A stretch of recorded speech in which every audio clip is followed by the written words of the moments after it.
उशर क्या है? उशर ज़मीन की पैदावार पर जो ज़कात दी जाती है उसे उशर कहा जाता है। आम तौर पर माल पर, सोना या चांदी पर जो ज़कात अदा की जाती है उसे ज़कात कहते हैं, और जो ज़मीन की पैदावार पर ज़कात दी जाती है उसे उशर कहते हैं।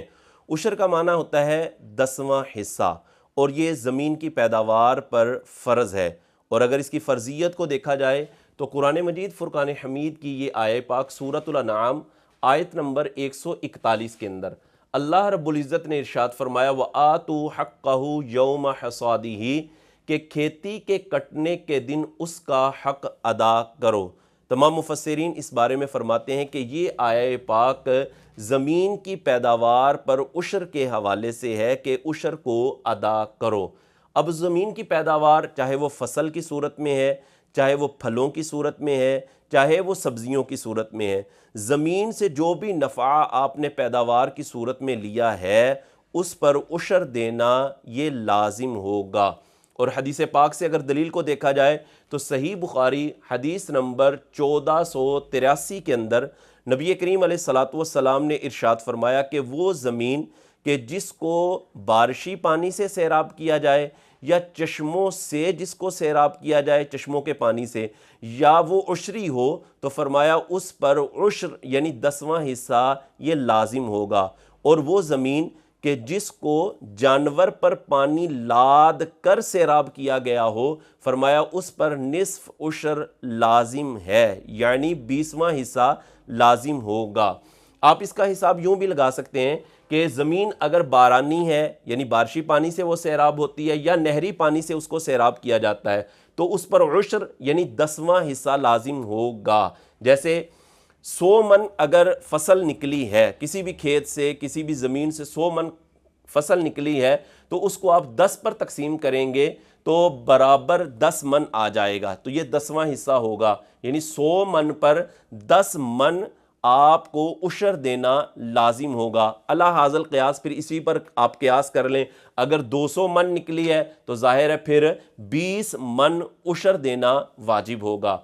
और अगर ज़मीन ऐसी है कि जिसको कुएं के पानी से या ट्यूबवेल के ज़रिए से पानी लगाकर सैराब किया गया है, जैसे आमतौर पर हमारे यहाँ इसी तरह की ज़मीनें पाई जाती हैं कि ट्यूबवेल के ज़रिए से पानी लगाकर उनको सैराब किया जाता है, तो ऐसी ज़मीनों की पैदावार पर निस्फ उशर यानी 20वां हिस्सा देना ये लाजिम होगा। जैसे अगर किसी ज़मीन से 100 मन फसल निकली है, 100 मन की पैदावार है, तो आप उसको 20 पर तकसीम कर लें, 20 पर तकसीम करेंगे तो 5 मन जवाब आ जाएगा। यानी ये वाली जो ज़मीन है कुएं वाली या ट्यूबवेल वाली ज़मीन, इस पर 20वां हिस्सा यानी 100 मन पर 5 मन गंदुम या 5 मन कोई सी भी फसल है उसका उशर देना ये लाजिम होगा।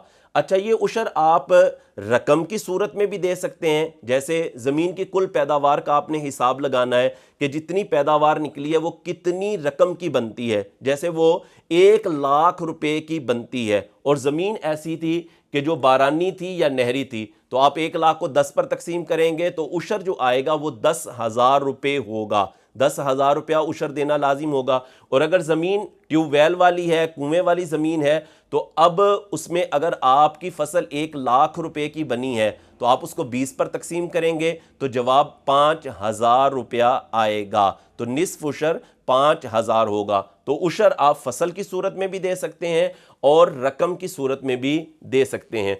और उशर में इस चीज़ का भी ख्याल रखना लाजमी है कि कुल पैदावार पर उशर देना यह ज़रूरी होगा। इसमें कर्ज़े को भी माइनस नहीं किया जाएगा, इसी तरह अखराजात को भी माइनस नहीं किया जाएगा। ये नहीं होगा कि अखराजात जी निकाल ले जाएं तो फिर हम उशर का हिसाब लगाएंगे, ऐसा नहीं है, बल्कि कुल पैदावार को सामने रखा जाएगा और उसमें से उशर निकालना ये लाजिम होगा। फिर इसमें यह बात भी होती है कि मिकदार का भी कोई एतबार नहीं होता कि इतनी मिकदार होगी तो उशर वाजिब होगा। जितनी भी ज़मीन से आपने पैदावार ली है उस पर, वो चाहे थोड़ी है चाहे वो ज़्यादा है, उस पर उशर देना ये फ़र्ज़ है। फिर इसमें एक और बात भी होती है कि इसमें साल का गुजरना भी कोई शर्त नहीं होता। बल्कि एक साल के अंदर अगर आपने 3 फसलें ली हैं तो तीनों फसलों पर उशर देना ये लाजिम है, 2 ली हैं तो 2 पर उशर देना लाजिम होगा। फिर इसमें एक मसला ये भी पूछा जाता है कि ठेके की जो ज़मीन होती है, यानी कोई ज़मीन का मालिक आगे किसी को ठेके पर ज़मीन दे देता है, किराए पर ज़मीन को दे देता है और वो ज़मीन में अपनी पैदावार वगैरह उगाता है, काश्तकारी करता है, तो ठेके वाली ज़मीन का उशर किस पर होगा? तो भाई ठेके वाली ज़मीन का उशर काश्तकार पर होगा, मालिक पर उशर फ़र्ज नहीं होगा, जो काश्तकार है उस पर फ़र्ज होगा। फिर उशर किसको दिया जाए? उशर के वही मसारिफ हैं जो ज़कात के मसारिफ हैं।